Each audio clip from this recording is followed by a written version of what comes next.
Good morning, everyone. Afternoon or evening, whichever part of the day it is for you. Welcome to Hail the Queen, a podcast about authenticity, happiness, and pursuing your dreams.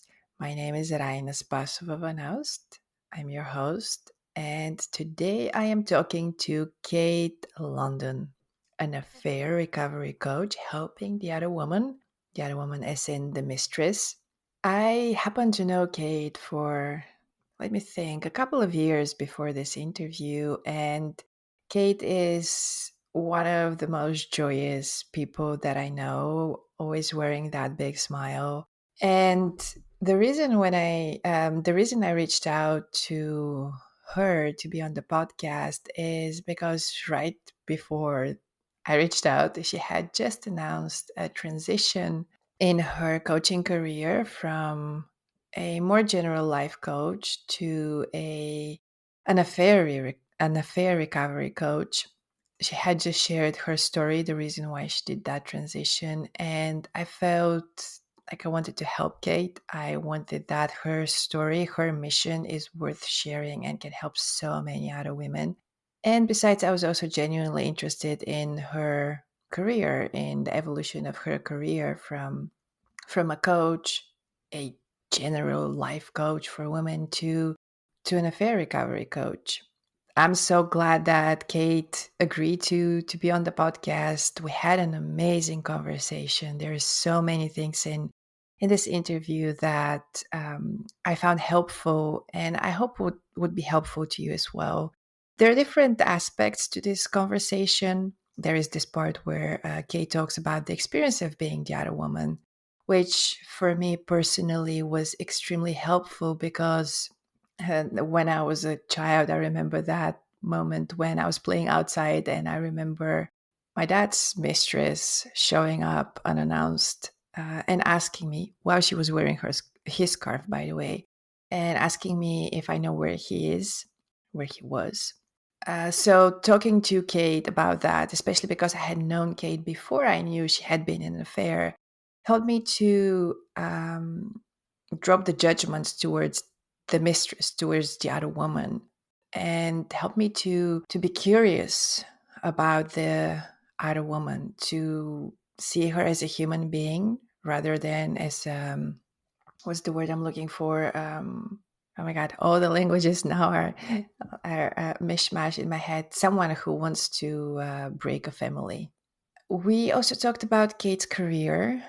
And there is actually a moment in this conversation which was super helpful for me. I found it super interesting. And I even wrote about the importance of that part of the interview in a behind the scenes article about this conversation, which you can find in the description of this episode. And that moment I'm talking about is where Kate talks about the two pictures she's painting or she could paint about the same event and how two pictures would give two very different results. Like I said, that was a huge, huge, huge moment for me. As Oprah calls it, a huge aha moment. If you would like to read more about it, and I think it's very interesting for anyone who is a business owner to have a look at it. So you can do that at the link of in the description of this episode, or you can visit hailthequeen.me/podcast. Yes, we have a new website. Please have a look. Okay, now back to the conversation. We at the end of towards the end of the conversation, Kate also shares an amazing tip about um, creating a lasting change in your life. And it's something very simple, something very easy, something which really works if you do it, of course. So I hope you stick around to the end, and also I hope you take action on that tip which Kate shares. Whew, that seems like a lot of things. So without taking any more time here, enjoy the conversation, enjoy my interview with Kate. I hope you would share it, especially if you know someone who is is in a relationship as the other woman. Please share that episode with them so they can find Kate and get the help that they may need to step out of the situation. Thank you for listening and enjoy.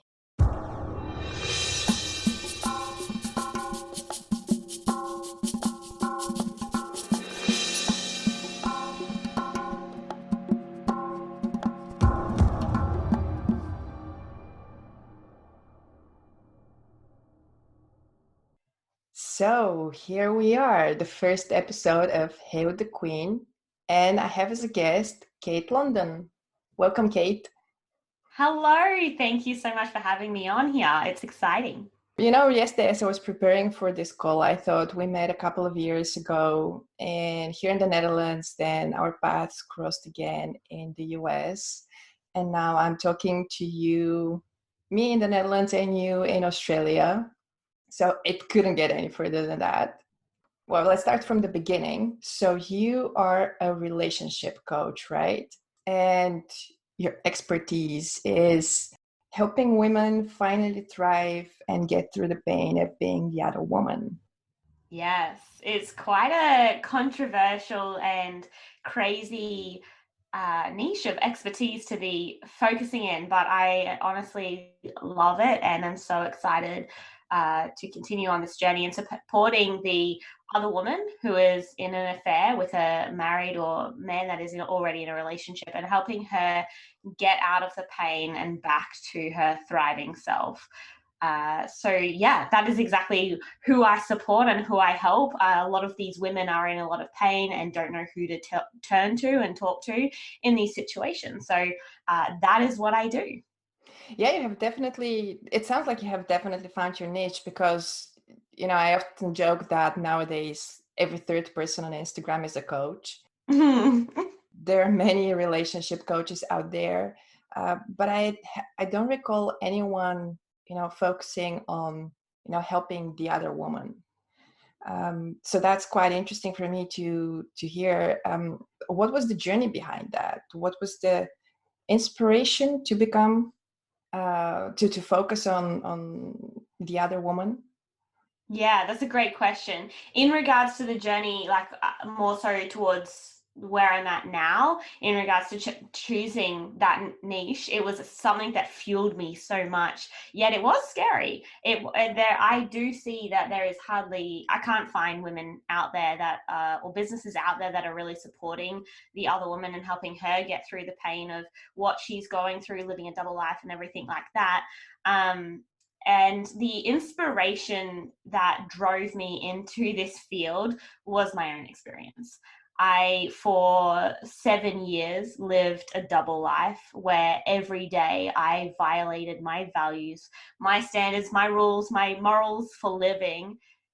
And yet I couldn't have the strength to cut it off, to leave. And so every day I was screaming, no more, never again. And then it would happen again. And I was feeling like, oh, do I just not listen to myself anymore? Will I not ever be able to follow through with my own being in alignment with myself? And it was so hard. Yet the thing that made it so difficult was that there was no one to support me. And so when I'd make these agreements with myself that it was stopping and that it was never happening again, the only person supporting me was, or the only person that was there with me through this journey was I guess the problem. Not saying they're a problem, but we were in it together. My affair partner. So um, they wanted to stay together, and so I didn't have any support on being able to actually create the change that I wanted to create. And so yeah, that was so challenging and so hard, and I didn't ever want to share this massive secret. I thought I would go to my deathbed with it. And it haunted me every single day. And my hunger to support those women who are so badly hurting. There are so many women, actually men, women, families that have experienced betrayal, and it's caused a lot of pain in families and people. And so um, when the other woman, the mistress, the side chick, when she goes through her pain, it's kind of like, well, that's not allowed. You shouldn't be hurting. You're the one that created the problem, and all these beliefs that keep her stuck in her story instead of actually standing up and seeking help from someone that's going to help her through this process. That's exactly what I was thinking. That usually when you're the other woman, just like you said, you're not allowed to, to feel anything. Like it was your fault, more or less. At least that's how I feel that we look at the other woman, and it must be quite a lonely way of living. The other thing that I'm thinking is what you mentioned when you were sharing briefly your story, that you violated your values every single day. And as a coach, I also recognize that this is also not a conscious choice you make. It's not like you get up and like, today I'm going to betray myself because it feels so good. Yes. You don't. But at the end of the day, you live with that. And today I betrayed myself again, because you're in such a situation where it's not easy to just walk away. Mm. And even when you walk away, you still have the pain of what you have been through. Absolutely. Absolutely. I think I thought of the other woman before I got into this situation that like trash. Why would you get into this? Like why would you have such low standards or um choose to backstab or go behind the back of another lady and lie and do all these things? And besides the lying and doing all these things, like why would you settle for someone that can only give you 20%? That was my honest thoughts in the situation. And I think people that haven't experienced this and outsiders, they often think like that the other woman is someone that's wearing this pencil skirt and a top that's showing her breasts and like maybe her skirt was too short or like and she's like off trying to like get it on with this other guy, and it's completely not the case. Often the women that want to be the most supportive and don't want to ever lie or cause any harm end up in these situations, and they're like, why me? How did I, the person that I think I would never get into that situation, how could I possibly be doing this? And I think, yeah, you don't plan to get into this situation, and it comes in like it's complete path change that you never expected yourself to go on. But these paths teach us, and if we can learn to see the gifts in it, it can truly shape our life in a beneficial way once we get out of the pain. It's truly painful when we're in it. And you mentioned that you're in this situation, that you were the other woman for 7 years. How did you turn the situation around so you are now where you are, free, at peace with yourself? Because, as I talk to you, I see that you're at peace with yourself. I feel that. And that you also feel strong to help other women who are in that situation. So, what was the journey there? Honestly, the pain that I went through, I've got to let my ego aside, and I have to support the women going through this. Like, it killed me every single day. I would not sleep. I cried so much that my face looked 20 years older in the morning. I Every day I was hurting so much. Yet I just like, who on earth do you turn to when you're going through this situation and you yourself blame yourself so much? And so that pain that stacked on top of me every single day and went for years, and I just was like, I'm settling, my life is pausing for pain just for being in this emotional home of pain every single day. I Once I had the courage to share it to someone to get support, and then to share it to the people that I'm closest with so that I could get support from them as well, I honestly felt so free, and I felt like, oh, I like this is not haunting me as much. It was every single day. And my deepest desire is to help women go through that, because like I cannot let these women out there go through these journeys and not have the support they need. They become depressed, suicidal, like they go through all these feelings, yet they have to feel it, they allow themselves to feel it alone. And so in regards to me coming to this place, I guess when I lifted the burden off my shoulders that I was carrying for so long, I was like, right, I have, like, it is my mission to serve and help these other women. And to be honest, I don't fear judgment anymore. It's like, it's my duty to support these women and help these women get out of these situations, no matter what it is that they're wanting ultimately from the situation, to get out of this pain. It is my absolute duty. And there's going to be so many families, women, people that have their opinions on betrayal and put their hurt on comments and judgment and everything and towards the work that I'm doing. Yet it can't stop me. Like, I have to help these women. There are women in these situations, and yeah, I'm massively fueled by that. And something that I'm very curious about is when you came out, so to speak, with what had happened. What were the reactions of your family, of your friends? Was there anyone that was like blaming you or judging you, or was everyone supportive? And just to give you an idea why I'm asking this is because I'm thinking of, for instance, when I was raped when I was 19, I didn't speak of that for 15 years because I was deeply ashamed of what had happened. I spoke with two or three people about it. And as I said, my main reason was that I would be judged. I would be told, like, well, you did this to yourself. Because, that's usually what women who are raped hear. You were dressed like this, you asked for it, you shouldn't have done this, you shouldn't have done that. So I expected to hear all that. And I was so surprised when I did share my experience that actually today there is not a single person who has intentionally said, well, it was your fault. What is true is that there were a couple of people who, in their intention to be supportive, said things that were hurtful, but that's because they were not aware of how to talk about what had happened, which is different thing. So that's where my question comes from. Like, because so many of us, we carry secrets that we think, oh, if I say this, I won't belong anymore, so to speak. But then you say it, and it's like, oh, it's okay. What happened is okay. I'm heard, I'm seen. Yeah, absolutely. So, uh, honestly, sharing it was massive. It was, for me, the hardest thing I have ever done. And it was a hard pill to swallow for the other people that I shared it with. To me, the situation that I was in, it was my work, it was my workplace, it was my home. I had moved there because of work. It was everything to me, the situation that I was in. So to leave it, I had to leave this new environment that I had made my home, my work, also an intimate relationship. It was everything. And to leave it, I would have to go back home.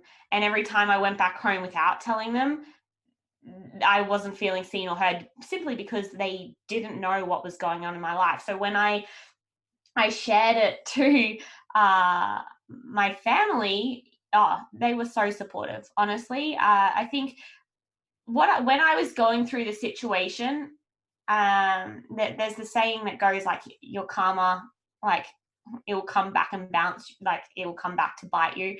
And honestly, I felt like there was a part of me that felt like, oh my gosh, I should never ever be trusted again, ever.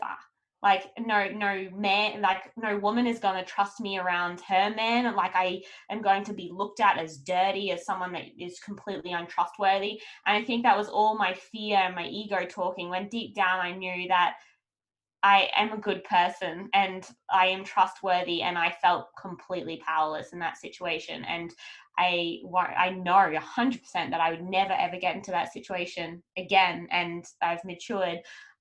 So in regards to that, my family was like, they fully saw me, they fully heard me, and they were there to support me. And as soon as that happened, it was amazing. The strength that had to come for me to be able to share it to them was a completely different story. And honestly, in regards to the pill that they had to swallow and hearing it, I drip fed them so slowly the information. I didn't just hit them with, oh, I've been in a 7-year affair. Voila. I was like, news to you. No, I was like, listen, guys, this happened. And they're like, did it happen once or did it happen a few times? And I was like, it happened a few times. And then I was like, right, that is as much as I can share right now. Do you want to be with the person? I don't see us being together, and all these things, and I had to like drip feed them this information, but with months of time, but all this information would come out of the box. And yeah, but yeah, absolutely, all the people that I'm connected with have supported me on this journey, and no one uh, has at all not supported me in the journey. uh, I think it would be very hard for them to see the situation. One thing, actually, when I was going through this process of sharing my story as a business, and in the early days of sharing my story, I would do it at events more so to practice. I didn't know how to yet properly voice the fact that I had been in an affair. And so I would run these weekly events, and at the weekly events, I would practice. Before I was specifically specializing in the other woman, I would practice these events. I would practice my story at these events every week.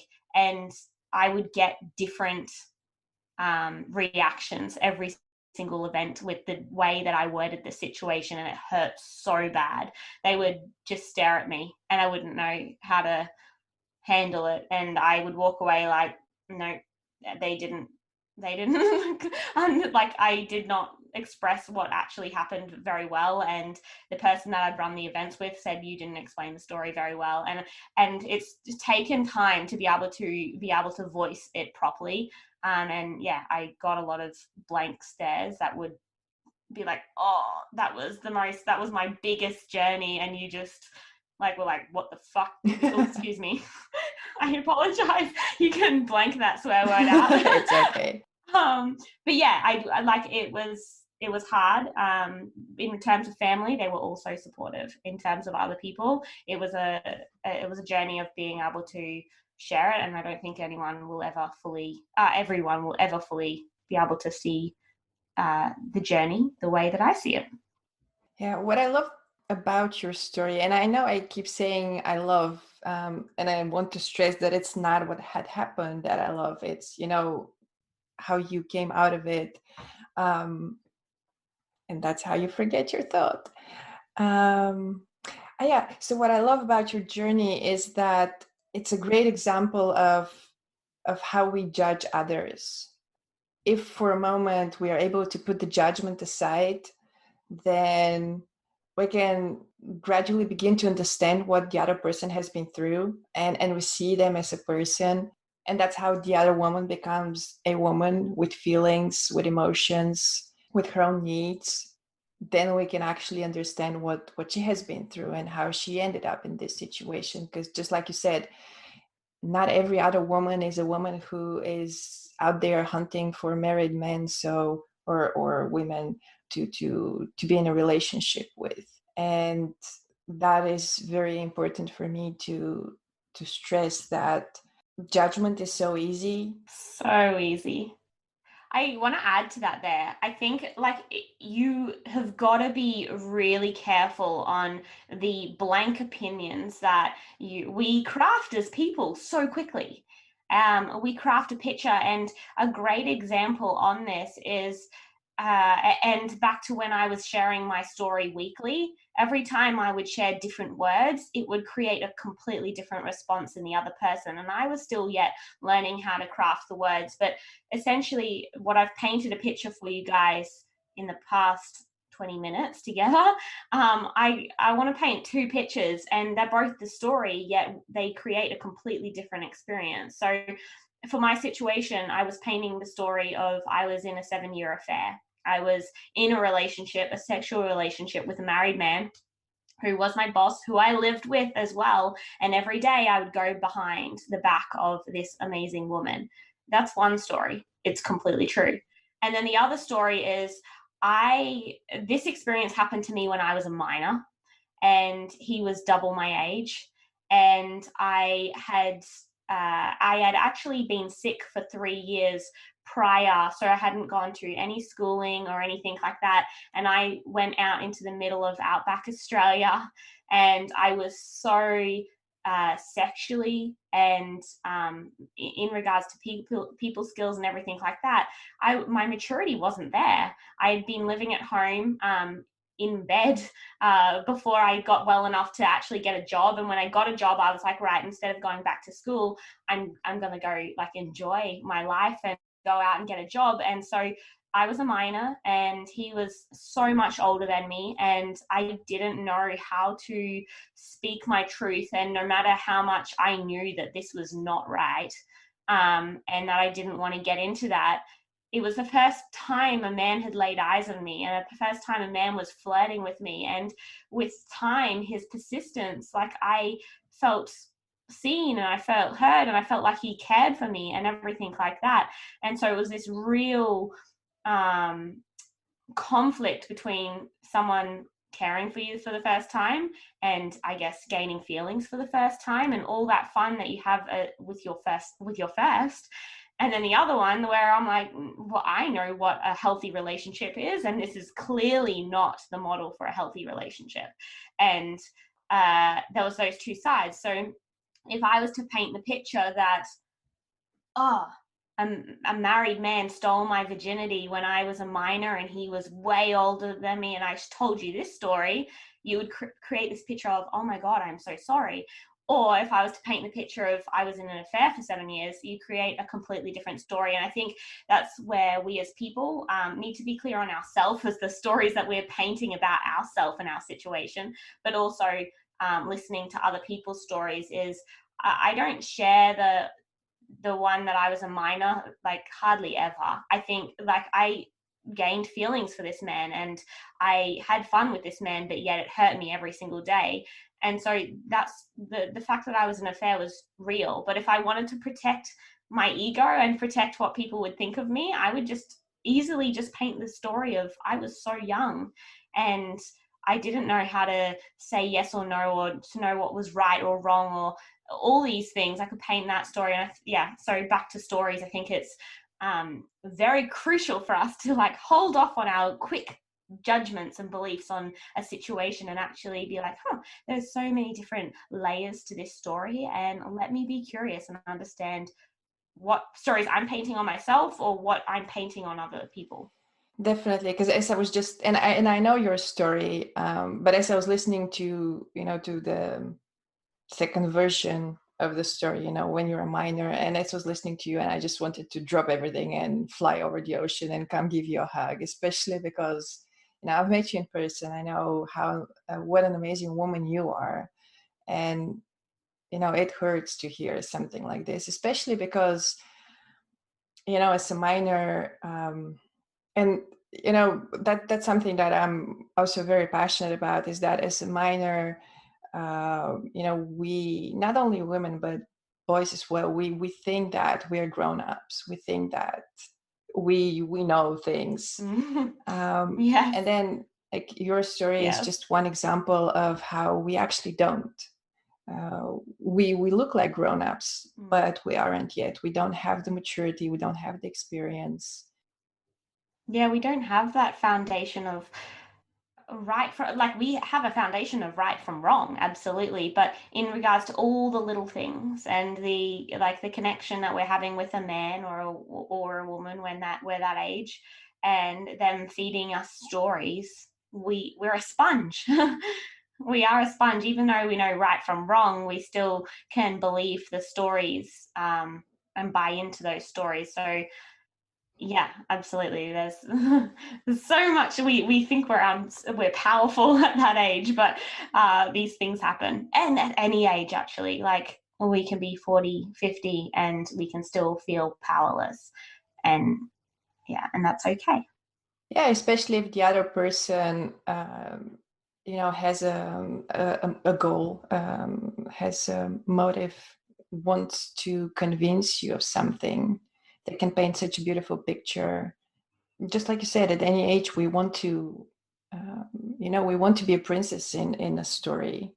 And especially if our life hasn't gone, or in the past few years hasn't gone as we wanted it to go, and then comes the man or the woman, and they paint this beautiful picture, and they shower you with attention and everything. At least I'm guessing that's how it goes. I think every experience is different, but that's the thing with the picture that is painted in society is that there's this woman predator that is out stealing husbands, and it's not the case. And I think if there's women on here listening that are in this situation, you'll most often be like, "Mm, that was not what I was expecting myself to get into. I thought I was more than that. I thought I had more standards or values, or I just didn't ever think I would fall for a man that is taken." And the truth is, these things happen in life, and it's okay. They're here to grow us and stretch us. If you knew how to deal with it, you would deal with it. But the reason why you're going through this right now is because you don't yet have the skills and capabilities to know how to process such an experience. And so when you process that then and go through this experience, you then become stronger and know how to deal with it when it comes along in the future. And I have a question for you as the expert on this, because admitting that you're the other woman is a difficult experience. And that's what you do. You help them with the with that and with healing and moving on. But I'm thinking going to a coach for that is also a way of saying, I am the other woman. Yes. Is it easier to come to you and say, just between you and me, I need your help? Yeah, that's a really good question. It's not easy. I think definitely different women have different experiences. If a woman has gone through different situations in their life and they've opened up about things that they're so shameful of, then the leap may not be as big. Or if they've gone to speak to people about situations, they might feel more safe than someone that hasn't and is in complete, like, can't even comprehend the situation themselves. And it takes a lot of trust, and it takes massive amounts of courage to be like, hey, I literally am putting my life on the line to reach out to this person and say, uh, that is me. It's so scary. And honestly, like, the women will watch me for a period of time and be like, well, I'm taking this in, but there is no way I'd ever reach out and ask for help, because no, there is no way in hell that someone is going to find out that I am that person. But you've got to be willing to say, am I going to choose to stay stuck, or am I going to choose to take the leap of courage and actually get the help that I need? Because ultimately, you can often feel a lot less strong when you're going through this alone. So, yeah, it is extremely scary, and it is in a massive leap.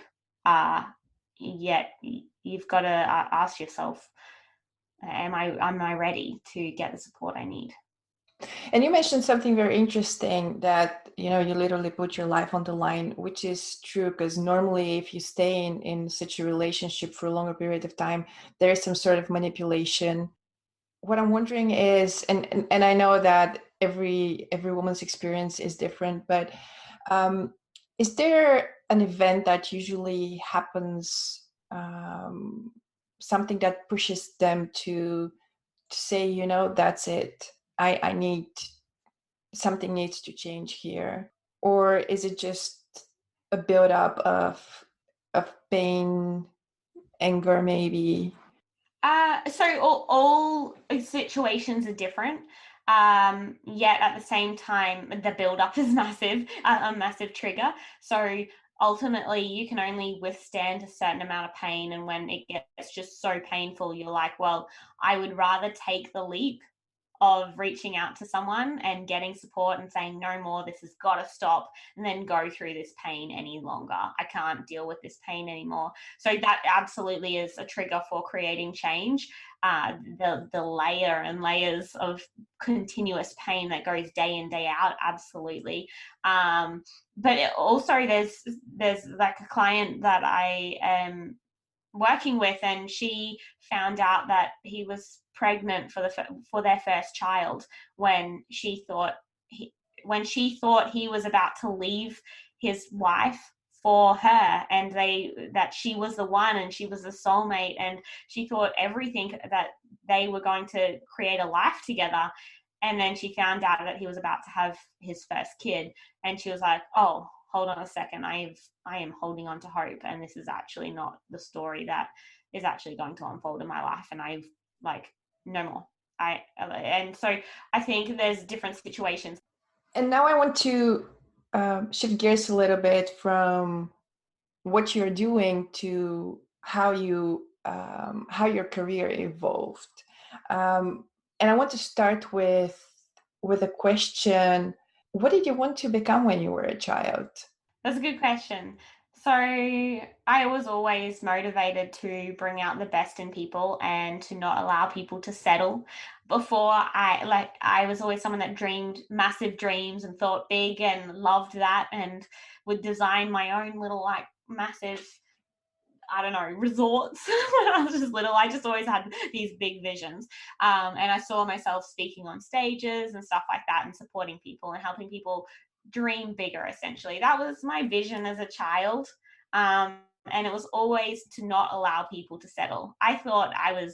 Um, I thought I'd never settle. Like, I know that you shouldn't settle, so I won't settle.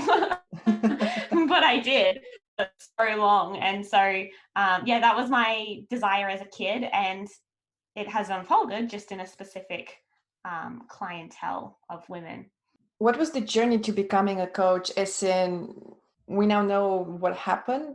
How did you become a relationship coach? And I'm asking because nowadays we have so much freedom to be anything we want, to do anything we want.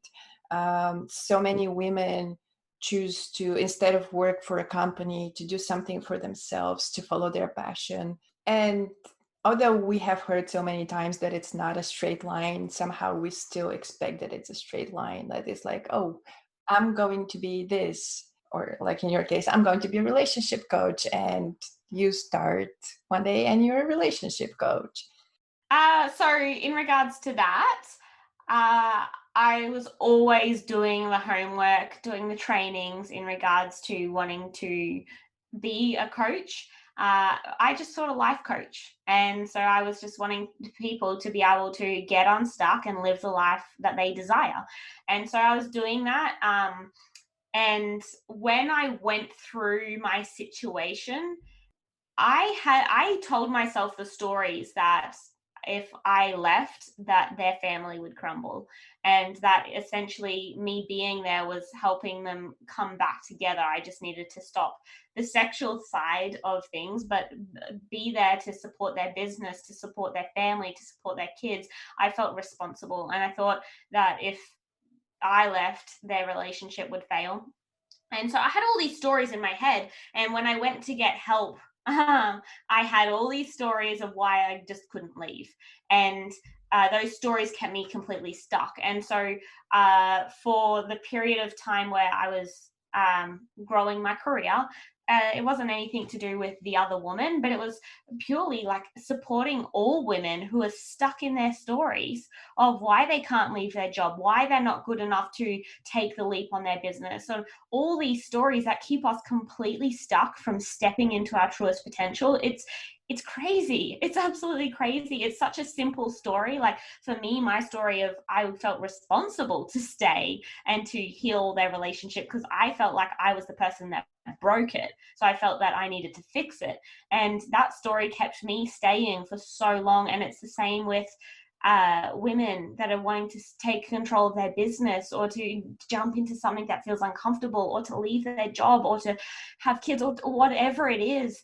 It's these stories, and that motivates me like anything else. So for ages, I was coaching women specifically on their psychology that is keeping them stuck from stepping into the best version of themselves. And it's so rewarding. Yet I saw a gap in supporting this other woman, and that's how it's evolved into that. So it was kind of a straight line for you. I wanted to be a coach, and that was the next step. I guess fairly straight. But that's I amazing. yeah.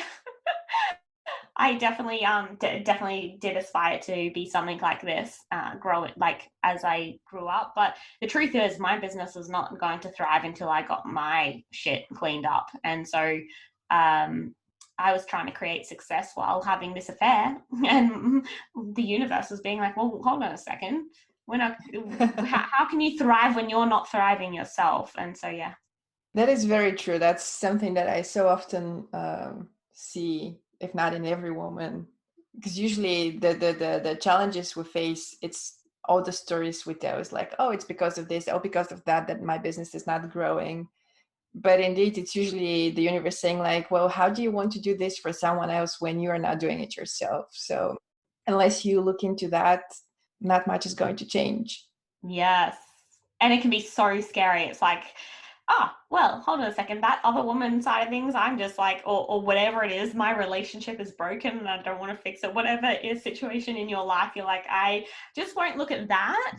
And I'll start creating success in this area of my life, and the rest will just unfold in the best way possible. But the truth is, whatever you're avoiding often creates seeds of success if you actually dive in and clean it up. And it's amazing how much energy actually goes into, oh, there we go with that impossible to pronounce English word, compartmentalize. Oh my God, I said it. So it takes so much energy to do that. It's just crazy when you let go of it, of hiding and of pretending it's not there, and it's like, oh, I can take on the world. And that's when magic happens. Yes, yes, absolutely. You think you're avoiding it, yet 50%, 70% of your brain is constantly trying to solve or put away this experience. And it's like, no, hold on, let's actually dive into what is needing to come up to the surface. And then once you do, your brain's not constantly putting its focus on this issue that needs to be solved. And it can then fully dive into what you're made for, what you want to create. I am wondering, as a coach who has helped women, when you were still helping women in general with their psychology, in stepping to their power, what advice, what recommendation, what tip would you give them to look into that thing?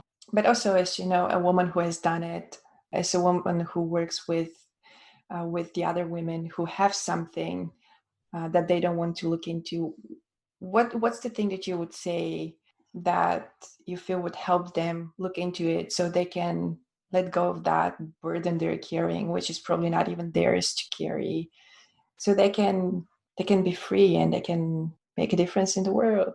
So, the first thing I would say is that we every day usually recycle the same thoughts, around 95% of the same thoughts. So, if you're trying to solve your situation with the same thinking as yesterday and the day before, you're just going to keep going on that path of trying to create change with thinking of the same solutions or the same thoughts.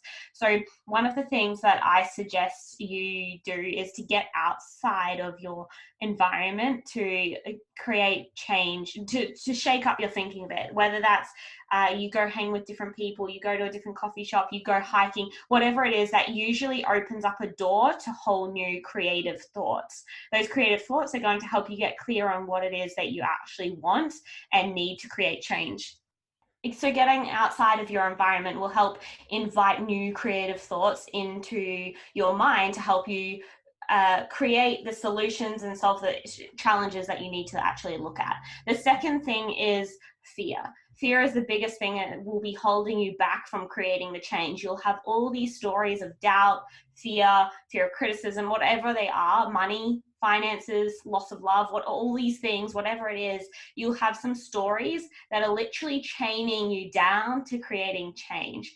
And so we need to get clear on what those stories are and ask yourself, are they actually stories that I want to believe? Because if I believe these stories, I'm going to stay stuck in my situation. But in order to have a look at all those fear thinking, I would truly invite you to get outside of your environment, whether that is talking to different people to get support. That helps you create some new thinking. Going on hikes, it also helps you create new thinking.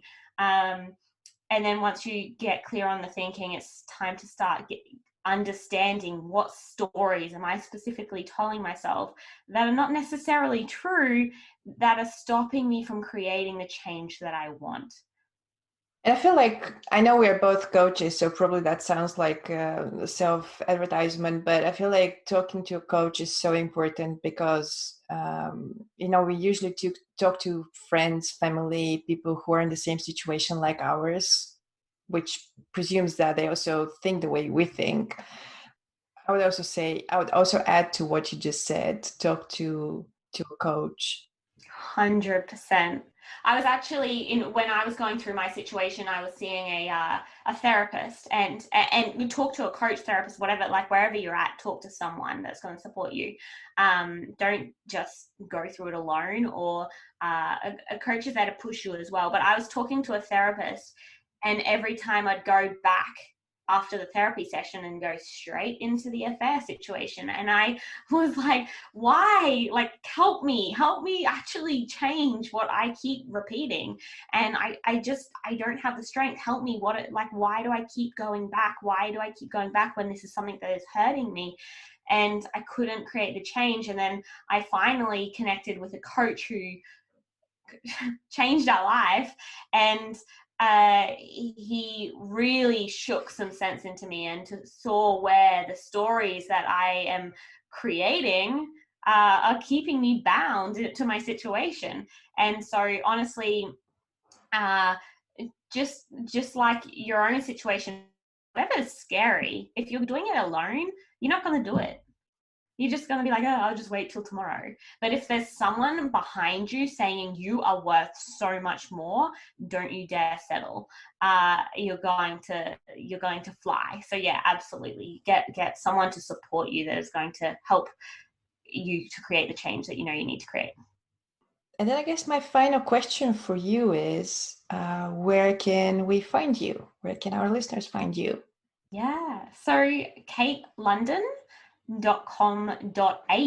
for Australia is my website, and my social medias are Kate London 01. All of them. So Instagram, Facebook, Kate London 01. Hey there, it's me, Rayna, your host. Thank you for listening or watching. I hope you enjoy this episode.